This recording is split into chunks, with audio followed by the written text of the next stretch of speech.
How's it going, everyone? This is Takai, and welcome back to another cinematography breakdown where I break down the camera and lighting techniques of my work as a DP. And the video that we're going to be going over today is actually a wedding invitation video where the bride was going to send this video out to all of her friends and family to invite them to the wedding, and it's supposed to be like a little short film to kind of announce it, and it was a pretty cool experience. This was actually my very first time using the Blackmagic, and it was really interesting. And then we rented out some vintage lenses. I don't really remember what they were called, but that's not really the point. The first shot that I'm going to be going over is going to be this wide shot, because there's a lot of different things going on here, even though it doesn't really look like it. So we have a lot of practical lights going on in this location. We have all of the chandelier lights going on. One of the things that I really like is having color contrast in the shots. Normally when we were shooting inside of this room, the orange is what overpowers the lighting, the colors of the lighting a majority of the time, because this window that we have right here, when we were shooting all of the close-ups, I ended up blocking the front door so that I can get rid of as much of the ambient light as possible, especially since in this scene we actually did a visual effects scene, which I will show you later. And since we were shooting a visual effects scene, it's really important that the lighting stays as consistent as possible. So I ended up blocking out the front door with duvetine and as much black material as I can find to block out the lighting so that I can maintain as much control over it as possible. Since I was blocking out a lot of the lighting, there's pretty much going to be no exterior daylight that comes into the room. So the main source of lighting that we're going to be getting is going to be these practicals. But one of the things that I personally really don't like is I don't really care too much for setting the camera to tungsten. And the reason why I don't care too much for setting the camera to tungsten is because it's going to get rid of the warmth of these lights. Like normally, if I had set the camera to tungsten, these lights would show up more white. And that's something that I didn't want to do, because it doesn't really create visual interest in the frame. Like, I think having color contrast is kind of what makes it look kind of in the realm of realism, but at the same time, like, the contrast just makes the image so much more interesting. So to start off, I had the camera set to daylight so that I can maintain the warmth of these lights here, but also have more daylight-esque colors. So as you can see, there's a lot of light coming into here from the outside, but this is actually not the light that's coming from outside. All of the light that's basically coming in, like right here, it's daylight light, but it's actually the aperture 600D that I was using a majority of the time to kind of replicate the sunlight. And also the 600D being an extremely powerful light, I think compared to a tungsten light, it would be like a 5K or something like that. I would use the 600D to light up as much of this front space as I possibly could to kind of replicate the sunlight that's coming from outside. Because the 600D is so bright, one of the things that it allows me to do is it really allows me to darken the room. When you're able to darken the room, then it gives you a lot more control over the practical lights, because if I didn't have a light like the 600D, in order to make it as exposed as it is now, I would have to open up the aperture and make it brighter, or use the ISO, which I always try to avoid raising the ISO. I always prefer just using the native ISO within the camera, and I just try to manipulate the lighting either through the f-stop or through NDs. So the fact that I had a much brighter light, in order to compensate for that brighter light, I had to darken the camera a lot using an ND.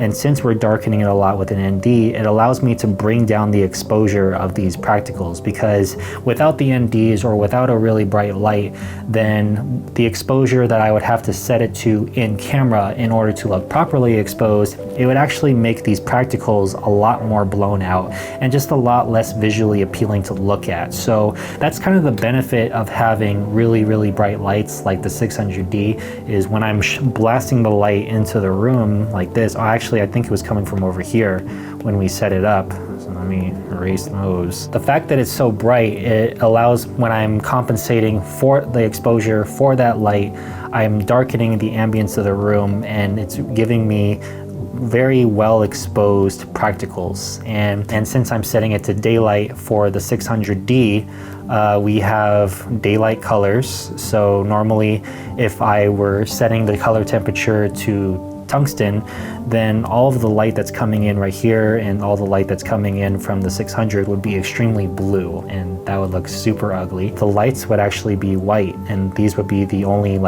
proper color lights. But again, I wanted to have that orange hint coming out of the lights because we have color contrast. We have the daylight coming in right here from the window, daylight coming in from the 600D. And because we're set to daylight and there's tungsten lights present within the frame, we have this orange coming out of them.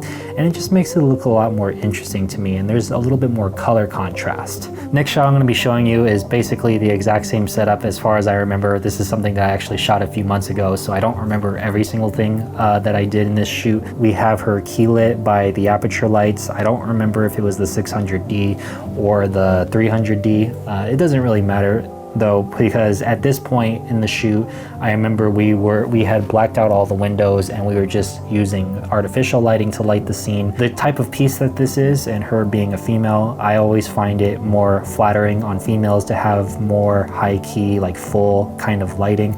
So there's very minimal shadows on her face. I was kind of just going a little bit more with beauty lighting in this setup. I don't remember if I set up a backlight in this setup, but we also have the backlight from the practicals hitting her right here. If I didn't set up a light, then that's just light that's coming from the practicals above her, which is the orange, again, color contrast. And then the following shot that we have right here, we have the groomsmen walking into the restaurant that she's in. A few different things going on in this shot. As you can see, the background, I set it to be properly exposed, so I had to use a lot of ND to get it to look right. I'm pretty sure that I was wide open on this shot. It could have been like f1.8, f2, something like that. When you're shooting wide open like that, outside is just gonna look hella blown out. So you're gonna have to use a lot of ND for this. And I believe I was using a variable ND, which I probably just put to all the way down, which would probably be around 8 stops of ND, I think. So we have a properly exposed background, but then what's gonna end up happening is, since where he's currently standing, he's actually considered inside of the restaurant underneath shadows. So without any sort of lighting, he would be extremely silhouetted. And of course, I wasn't going for that. I'm trying to make sure that the faces were nicely lit, but also I wanted to maintain the dynamic range of the image. And that's where the 600Ds come into play.